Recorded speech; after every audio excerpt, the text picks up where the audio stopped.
Welcome to the Warriors at Work show. This is Jeannie Coomber, your guide and host. This is a show for men and women in the workplace who want to move from the predictable to the potent. This is your weekly dose of inspiration with an edge. I talk with CEOs and shamans, sports marketing executives and therapists. All of us are like-minded thinkers and doers who tell stories, share wisdom, and challenge each other to have the best life possible inside and outside the office. Welcome to your Warrior Conversation. Jean has had a 30-plus year experience in corporate America, holding various positions at organizations like McDonald's, Gillette, Bell. She eventually became a corporate officer at National Car Rental. She went on 25 years ago to be the founder of Women Unlimited, a nationally recognized program in the development of leadership talent for women. She's also authored 2 books. She's been written up in various publications, including Businessweek. She's been honored by Lifetime Television, the Committee of 200, the YMCA, Girls Inc. The list goes on and on and on professionally. Personally, she represented to me the story of perseverance and courage. She was naturally the best person to start with. I really felt strongly that Jean could really be the person to help us understand what this becoming journey looks and feels like. The reason I use the word becoming is we're all growing and expanding. We're all trying to figure out who it is we want to become. How do we use our talents in the best possible way? And there was just no better person that came to mind than Jean Otte. So here I am at Jean Otte's beautiful home in Little Silver, New Jersey. And we were just starting to have a conversation that I think would be a great place for us to start. So there were some really powerful foundational experiences you had growing up in England that I think would be a great place for us to start. And you've had a lot of experiences from there that you've been able to transfer into your life, both personally and professionally. So Jean, share with us a little bit about that story. Well, first of all, thank you for inviting me. This is quite nice. And I will say that my growing up truly had so much to do with who I became. I was born right before the war started in England. So the first 6 years of my life, I spent many hours in bomb shelters. I was in, my first home was literally bombed. And as a little girl, it became the norm for me to have these experiences that didn't feel scary. It just became the normal, everyday thing. If I went to school, Lincoln's School, I remember, in Dagenham, Essex. I went to school, I was 4.5 years old, and the school was bombed. Wow. And we children were thrilled. We were excited. No school. There was no school, we thought. But unfortunately, they took us to a church and continued. The reason I share this is that throughout my life, I have been so adaptable and flexible because I know that life is nothing but change. It's an absolute that change is part of life. Mm-hmm. And I adapted to that at a very early age. So even though I've gone through a lot of things in my life, I was in Teachers' College in Wales because I lived in 7 different cities before I was 18 years old. I was in Teachers' College. My father died. Very sad. However... So how old were you at that 17. time? 17. However, I was in Teachers' College because my father wanted me to be a teacher. I didn't want to be a teacher. I wanted something quite different. And with my father's passing, sad as it was, it's the adage, that door closed, but a window opened for me. I ended up doing exactly what I dreamed of doing for several years. Which was? Becoming an airline hostess for British European Airways. British European Airways. Did they become British Airways? They became British Airways later in life. Okay. But that was the exciting life that I wanted, and was able to enjoy that for several years. It's what brought me to the United States. And again, my whole life, Jeannie, has been a series of wonderful, exciting, marvelous times and not so wonderful times. Mm-hmm. But if there's one thing I've learned in this life, that's what life is. Right. It's a series of times are wonderful, sometimes not so wonderful, but you get through it. You keep going. It's the old British, keep calm and carry on. I think that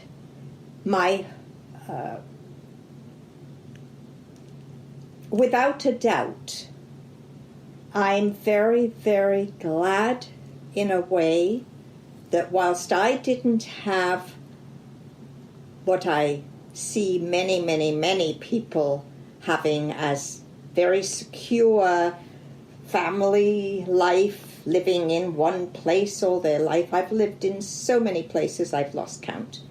You're also talking, a lot of us have a certain level of predictability and structure and control. And what you described is there wasn't any. No. You had to learn how to really flow with each experience. And I love how you said that.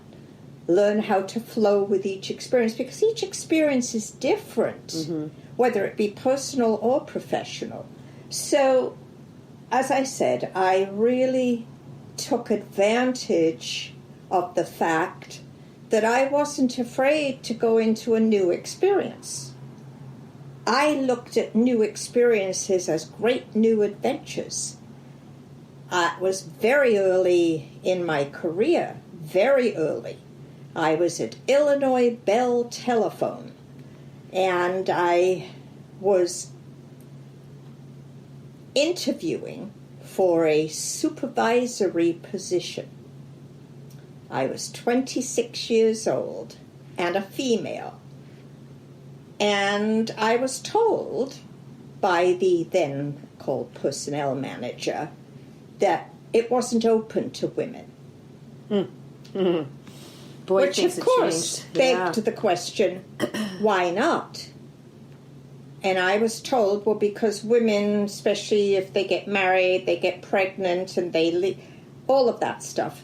Anyway, I persevered and decided that I needed to have that job be mine. Okay. And I rallied several other men in the company to be advocates for me. So just stop for a second. That particular example. Yes. Do you think your determination and ambition and focus came from that foundational experience that you had as a child? Absolutely. Where you just, nobody's going to help. Well, I'm the person that can go get whatever I need in life, and I can line up what I need to do that. So did you find that you had this level of independence that led to that? Yes. Not only that level of independence, Jeannie, but the belief that I still have. I've been blessed all my life to have others help me. But they wouldn't have helped me, perhaps, if I hadn't gone and sought out their help. I learned at a very early age, again, I said to you, I went to 7 different schools, in different countries even. The first thing I did was figure out who's the popular gang. Who are the ones that, let's say, have influence?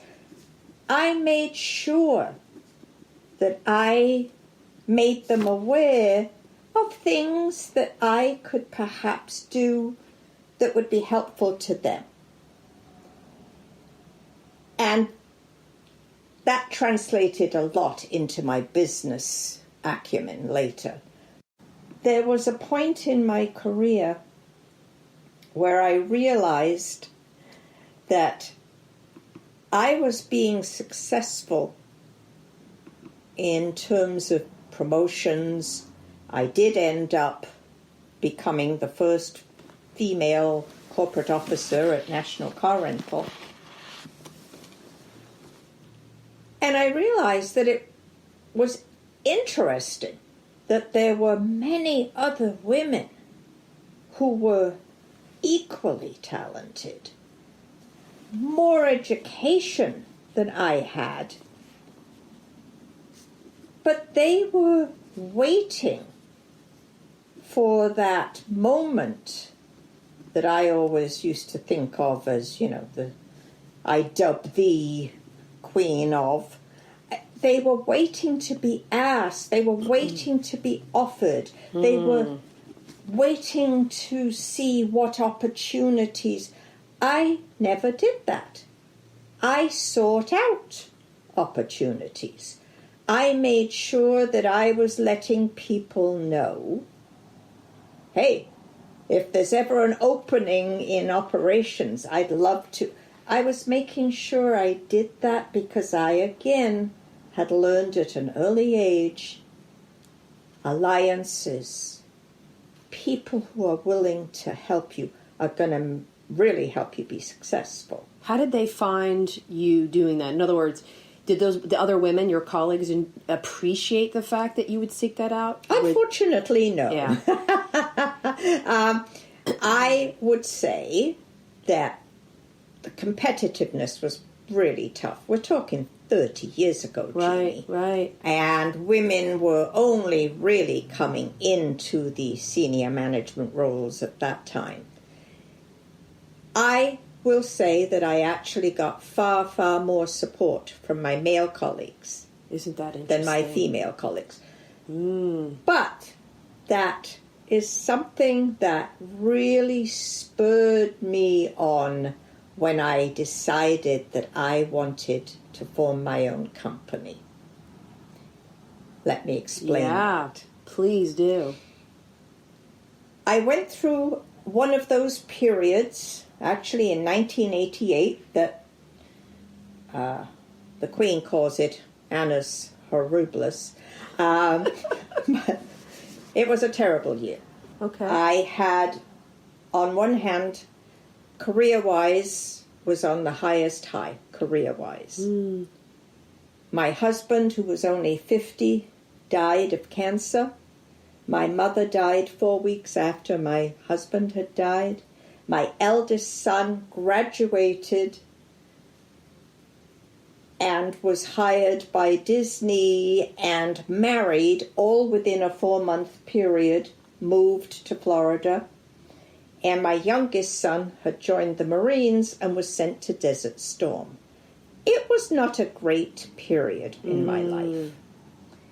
And for anybody listening who has a doggy, I managed everything pretty well until my beloved doggy died within the same time period. So it was a very tough period of time.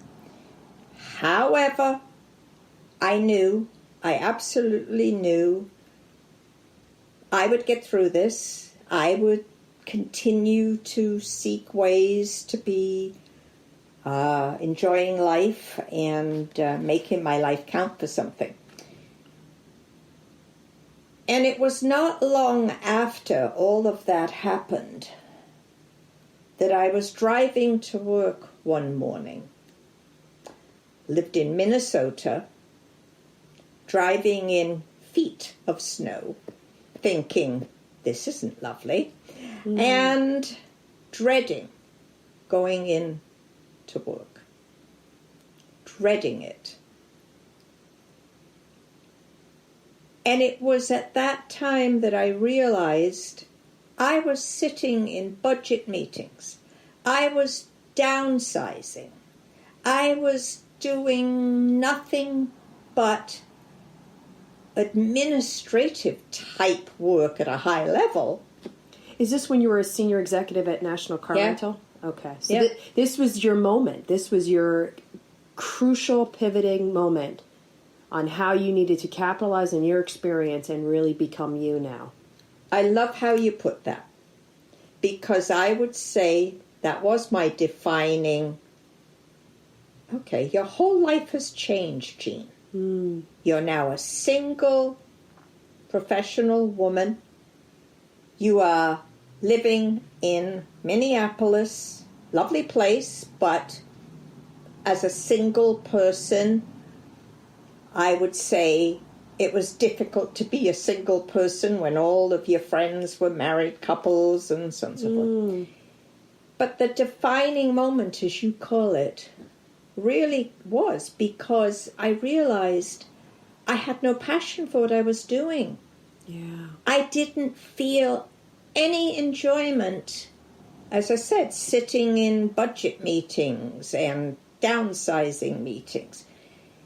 It was at that point that I decided that I was going to spend the rest of my career doing something I loved. And how old were you at this point? 51. 51. Okay. And I had always loved training people. That was one of my most favorite things. And I had started a group in Minneapolis that I called us the Super Chicks. There were 6 of us.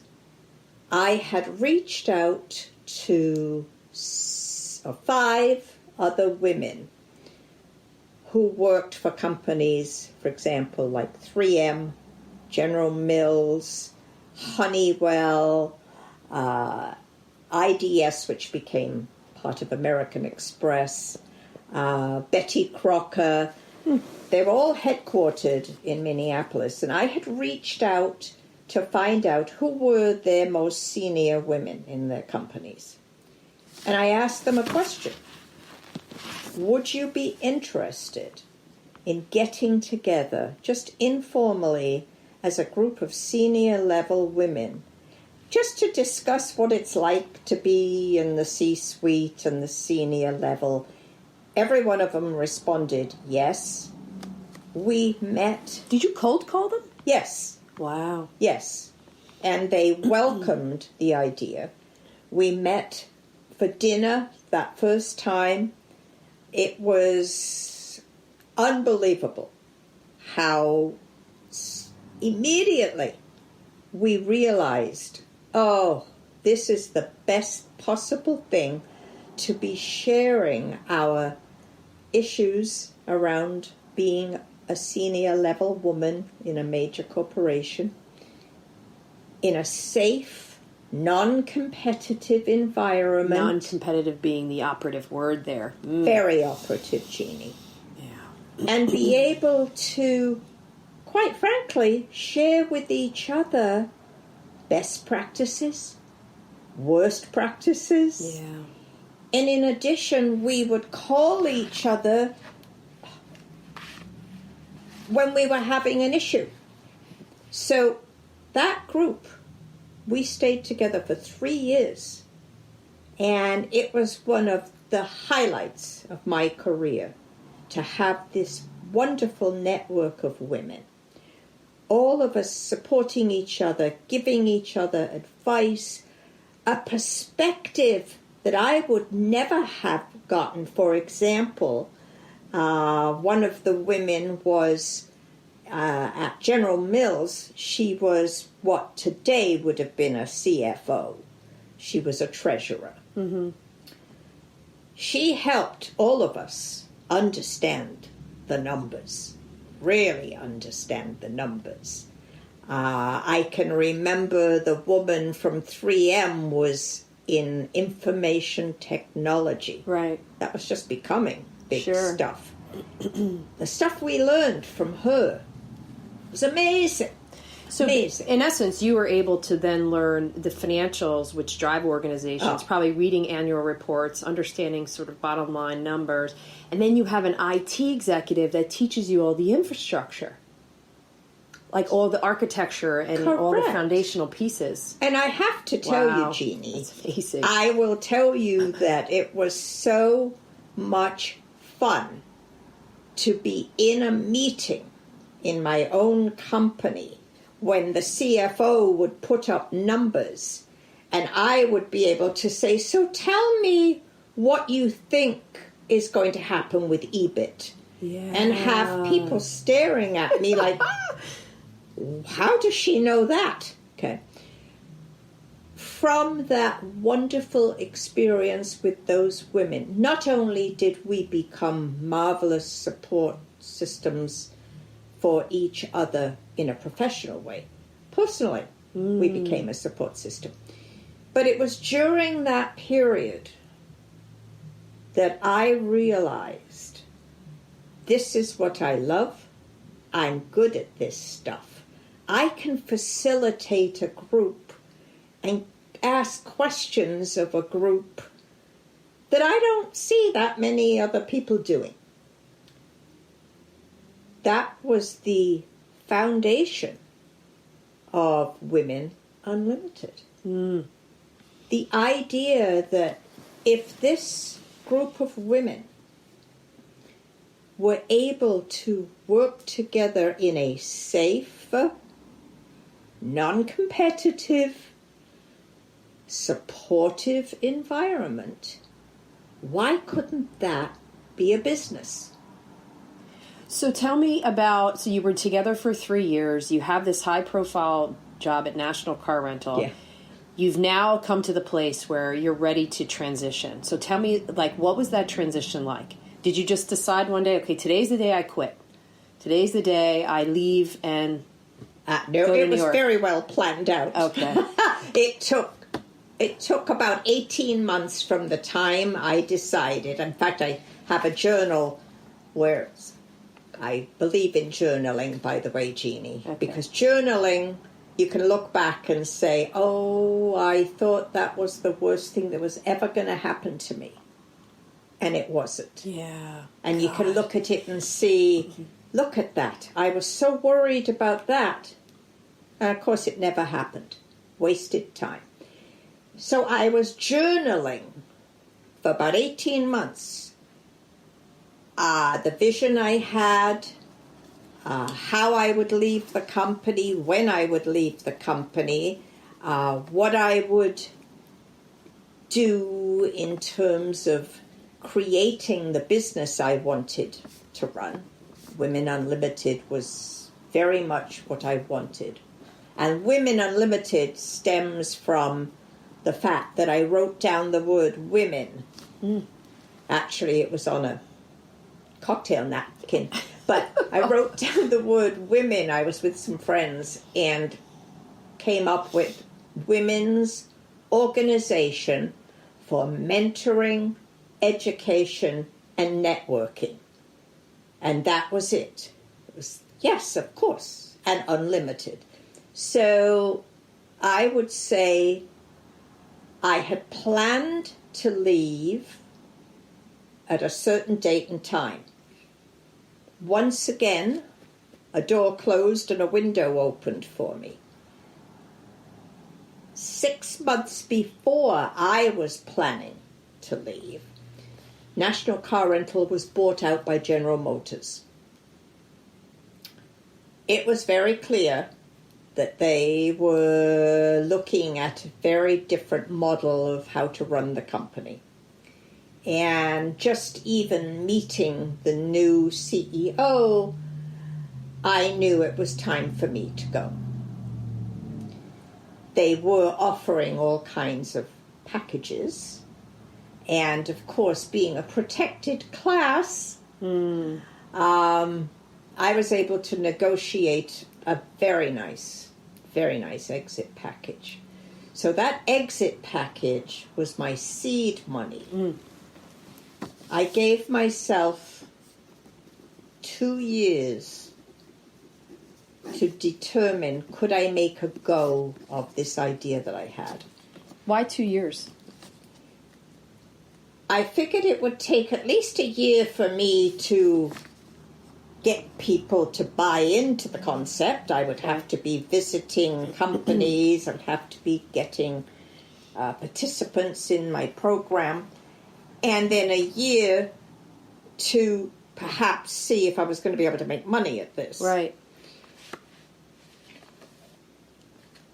I moved from Minneapolis to New York because I was determined that if I was going to make it anywhere, it would have to be starting in New York, where there were so many corporate headquarters. I also had, during my career, developed many contacts. I was president of a large customer service organization. I was a Malcolm Baldrige Quality Award examiner. I was on the board of the Better Business Bureau. I had contacts that I was reaching out to and sharing my vision with, who I knew were going to help me get in to meet the right people within their companies, which is exactly what happened. So I moved to New York, did not sell my house in Minnesota. Again, I was giving myself, right, will this work? Happiness reigns, because within 6 months it was clear that I was going to be able to launch a program, which I did. When you got to New York, though, what was your first move? So in other words, was it a phone call? Was it a meeting you set up? What? And when you came out of that meeting, were you like, whoa, here it is, it's going to happen? Yes and no. Okay. I will share with you the fact that when I moved to New York, I rented an apartment in Manhattan, which was great fun. I had, as I said, contacts within many different companies. Some of those contacts worked out so beautifully when I got to meet with the heads of the company. In some instances, I was meeting with the CEO. In some instances, I was meeting with the chief of diversity. It depended. Not all of them resulted in my coming out feeling like, oh, I'm so excited. But one of the very first ones, and I will be forever, ever grateful, was I was introduced to the head of the law department at Colgate in New York. That wonderful woman, Michelle Coleman Mays, had just recently taken over responsibility for global HR. And I can remember walking into her office, and we had, I think, instant bonding. We couldn't have been more different. And we had instantaneous bonding, because as I started to explain my vision of what Women Unlimited would do to help women become much more successful and, more importantly, learn how to work together better, she literally, sitting behind her desk, put her hand up and said, "Stop, I'm there. I got it." It was one of those magical moments, Jeannie, that somebody understood my passion, understood what this could do for women. And willing to take the risk. And 25 years later, Colgate is still That's amazing. one of the most supportive companies for Women Unlimited. They put hundreds of women through the program. But, yeah, there were days when I would come back from meetings, having traveled on the subway out to the middle of nowhere to meet with people, and came back feeling very disillusioned, again, all captured in my journal. and the realization that not everybody was going to see this as a marvelous thing, but enough did. And it took me 6 months, and I was able to launch a program with 12 companies participating on the very first. And this, by the way, was not with a whole ton of workbooks created and PowerPoint slide decks and all of this vision. This was you speaking heart to heart. Yeah, I had no materials to offer. I was very blessed. I did manage to have some business cards made up.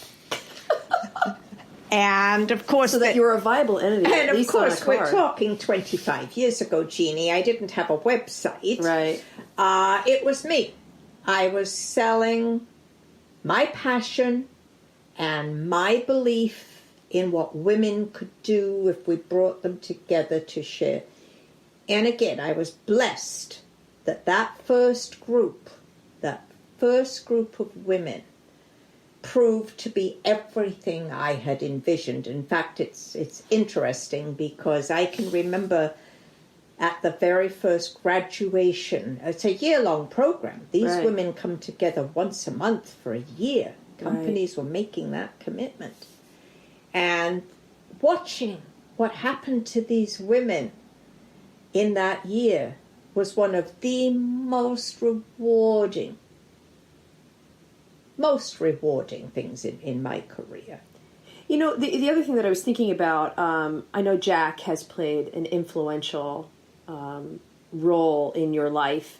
And when you were in the process of going out and talking to these companies and pitching this idea and really just speaking from your heart, how did he help influence your career and this new business entity? Because I would imagine it probably felt very lonely at times, as there was just you talking, speaking about all of these things.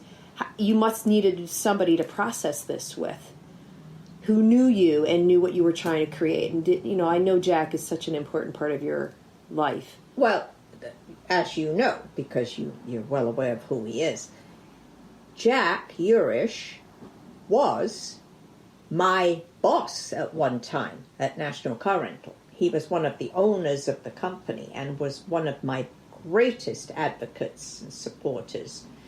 And when I shared with him that I really wanted to have my own company one day, that I really would, he became my go-to.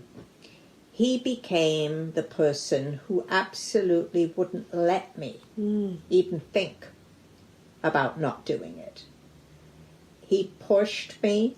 At times, I would share with him that I really couldn't take one more person telling me they didn't think this was going to work. But he always saw that I was a person who, if I just kept at it, if I just really looked at it, that it was going to be successful. And he would tell me that. He would literally be the person who would tell me over and over, you're going to make this a huge success, Jean. So having a mentor like that, somebody who, he certainly helped open some doors for me too, but I have to share a funny story if I may, because Jack Urish actually shares this with people himself. He had a colleague in Manhattan who was a gentleman, I'd say in his 60s maybe, and he ran one of the most successful headhunter companies in Manhattan, extremely well known. And Jack Urish got an appointment for me with this gentleman that he felt would be good for me to make connection with, who would be helpful. I went on that appointment, and it was very difficult to hear this gentleman tell me, well, I have to tell you, I think it's a nice idea, but this is New York, Jean. A really tough place for anybody to start a business, especially a woman. Okay. That did more for me than I can ever explain. It was the moment that I knew I'm doing this, if for no other reason than that man just told me that this is a tough place for a woman. Right. Several years later, when Women Unlimited was featured in Business Week as one of the most successful organizations for helping women to become leaders, my dear friend and mentor, Jack Urish, sent that article I love to it. this gentleman with a very nice note saying, I thought you might be interested to see how well Jean has done. That's so, fabulous. Yeah, it was a magical moment. So in the times that, Women Unlimited has been around for a long time now. I've had tremendous success All nationally. over the country. Yeah. What has been your greatest moment of accomplishment or fulfillment? And then what's been your greatest frustration in building that business over that time period? Now that you can look at it with so much reflection and wisdom. Because when you're in it and you're building a business, it's so hard to see even the wins because you're so focused on the next thing. Yes, however, Jeannie, I think that one of my abilities that I've been able to share with a lot of women, as I share with you quite often, Yes, you do. is to stop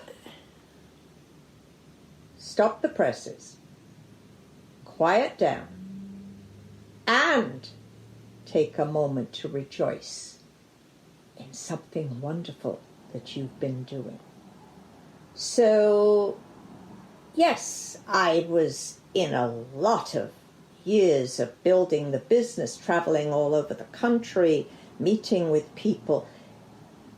But I took time, A, to journal those magical moments so I could relive them. But the biggest, I remember this with, makes me emotional to even think about it, Jeannie. But the 10-year anniversary conference of Women Unlimited that we held in New York at the Hyatt, there was an evening event that was quite marvelous and wonderful. But here were hundreds of women, and spontaneously they held up those votive candles that were on the tables. Yeah. And they started singing, You Make Me Feel Like a Natural Woman. Oh, wow. It was done, quite frankly, spontaneously, and they were saying thank you. I cannot begin to tell you what it was like to look around that room, the diversity in that room. It was one of the, and it continues to be, one of the most magical moments for me of all of the years of Women Unlimited. There have been lots of magical moments, Jeannie, but that one, as I said, I think of it, I feel emotional, just seeing them with their votive candles singing, You Make Me Feel Like a Natural Woman. And when you think back on some times where that were frustrating or you were concerned and you thought, what is this going to mean? So tell me a little bit more about that. Was there a particular moment that stands out or more of a time period that stands out? I would say the frustration, honestly, became similar to what I'd experienced as a senior executive at National Car Rental. As the company grew, I mean, it started with a company of one. And it became a company of 40 plus people all over the country. My role became running the company. And it wasn't something that I loved. I loved being in the room with the women. I loved seeing what effect it was on women who didn't have confidence in themselves, getting support and being able to stand up. That was my passion. Here I was again now, after 15 plus years, my role becoming business development, budget meetings, staffing issues. It wasn't where my heart was, Jeannie. And it was truly something that I don't think enough business owners pay enough attention to. But I had a business plan from the day I started Women Unlimited that didn't change very much. And part of that plan was to identify the people that would take over from me. That this would never be a Jean Otte program. That this would be something that would continue whether Jean Otte was in it or not. I had mentored several people, and I ended up turning over the running of the company to the now new owner and CEO of Women Unlimited. And retaining a role on the board, still having an interest. I'm still involved in a minor way, but doing the things I enjoy.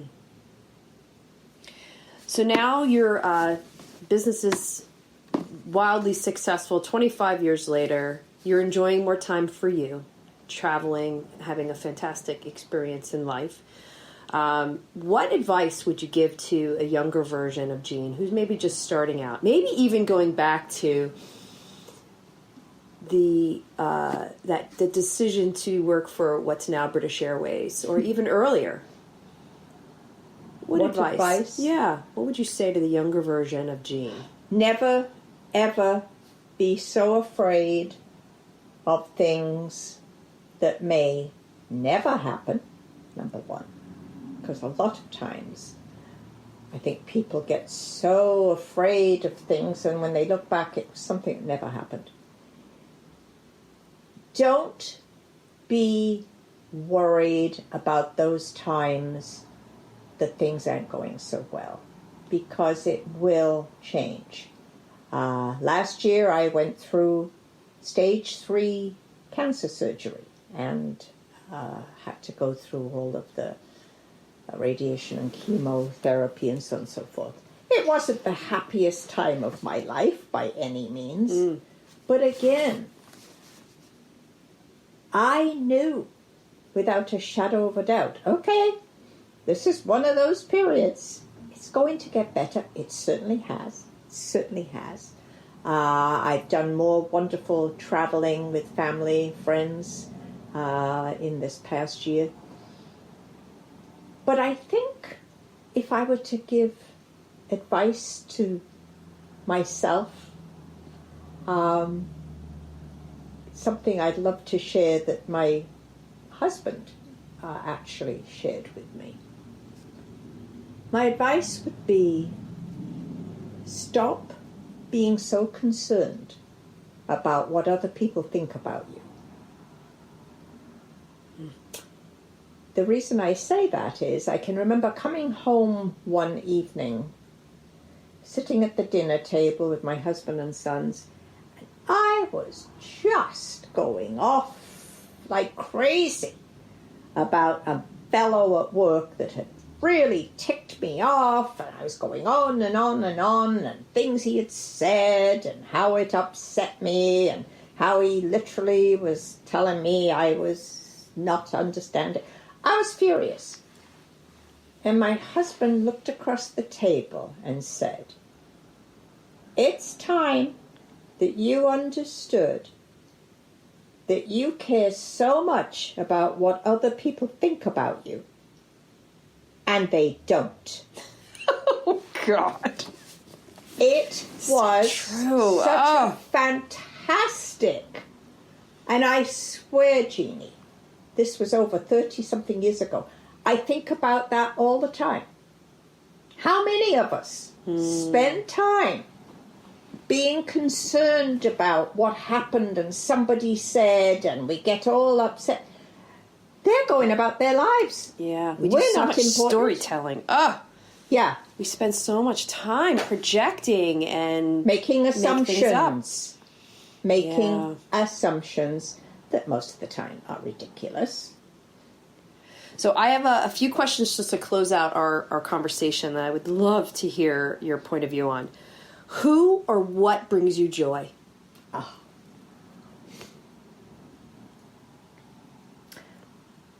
What brings me joy right now are my magnificent medical team when I go for my checkups that I have to do every 3 months. And they tell me I'm doing great. That's the best there is. Next to that, of course, is my family. I mean, I'm very blessed. I have a sister and 2 sons. That's my huge family. And next to that is that I still want to be able to share moments like this. Doing something like this, Jeannie, brings me joy, because my hope is that somewhere a woman is going to be listening and maybe going through a tough time. We all go through tough times, but it will get better if you just make sure that you envision it getting better. I spend a lot of time in that mode of how I want to see things, how I want things to be. And I think you put it out there. It doesn't hurt. It doesn't hurt when you put something out there into the universe. And it's happened so many times in my life that it's worked out well for me. So the counter to that was, what really makes you mad, really frustrates you? Victims. Now, I don't mean victims of terrible things, crime. I mean, please, that's not what I mean. I'm talking about victim behavior.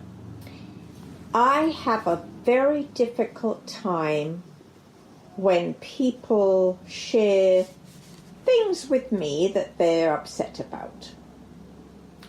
And they ask me for my advice.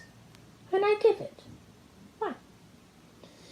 And then the next time we talk, they've done absolutely nothing about what I've shared, and they're still talking about the same thing. I have a very difficult time with that, because we choose every day how we're going to behave that day, what we're going to tolerate that day, what boundaries we're going to allow to be moved aside by somebody else. So, yeah, that's my huge frustration, Jeannie. And I still have a hope that, although I've seen some dramatic changes in the women in the last 30 years, last 25 years, I've seen changes. There's still this behavior that I find difficult in this day and age. Behavior of waiting for somebody else to sort of do something to help you, move you forward. When you can make choices to help yourself move forward. What scares you, and how do you handle the fear?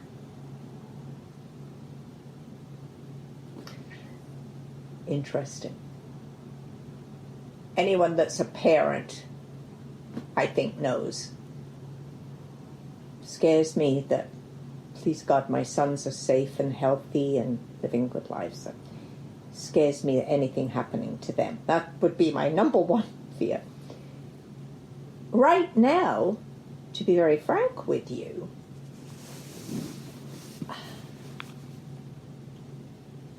I think the only thing that scares me is the idea of not being well enough and healthy enough and energetic enough to be doing the things I love to do. Don't see myself in the home crocheting. It's not for me. Mm-hmm. Fine for those people who love it, but that's not for me. So that's the only thing that really scares me, is that I wouldn't be able to get up and have a wonderful conversation with somebody like you. Okay. Who would you want to meet, alive or dead, and why? Oh, that's easy.